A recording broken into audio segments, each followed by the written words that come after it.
Hello everyone, আশা করি তোমরা ভালো রয়েছো আর আমিও অনেক ভালো রয়েছি। তো সেদিন ছিল আমার দাদার ছেলের বার্থডে। তো বিকেলে রেডি হয়ে চলে গেছিলাম, যেহেতু আমার বাবা দাদা ফোন করেছিল। আর রাত্রিবেলা যেতে পারবো না, কারণ আমার শ্বশুরবাড়ির পাশে ছিল বিয়ে। তো গিয়েই আমার বাড়ি সম্পূর্ণ তোমাদের কাছে শেয়ার করছি। এই হলো আমাদের ঠাকুর ঘর।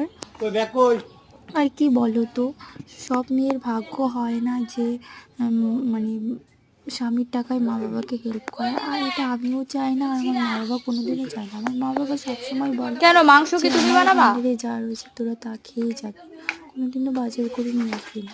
আমার মা বাবারও খুব একটা পছন্দ না, আর আমার বাবার বাড়ির অবস্থা খুব একটা ভালো না বললেই চলে।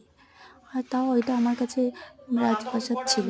আমি কোনোদিনও আমার মা বাবা বুঝতে দেয়নি যে আমি এমন বাড়িতে রয়েছি।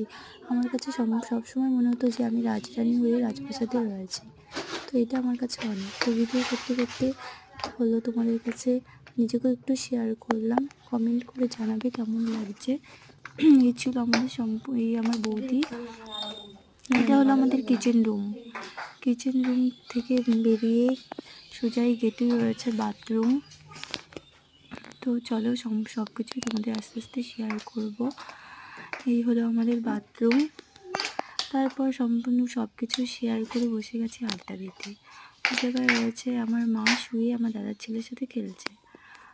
তারপর আড্ডা দিতে দিতেই চলে এসছে আমার বাবা, তারপর আমার হাজব্যান্ড, সবাই মিলেই একটু গল্প করছিলাম। এই যে আমার বাবা, আর এই যে আমার মা, আমার দাদার ছেলে। আর আমার বর সেদিন অ্যাক্সিডেন্ট হয়েছে, তো পাটা ভাঁজ করে বসতে পারে না, তাই পা সোজা করে সব বসে রয়েছে। আর আমার মেয়ে এদিকে নুডলস খাওয়াতে ব্যস্ত।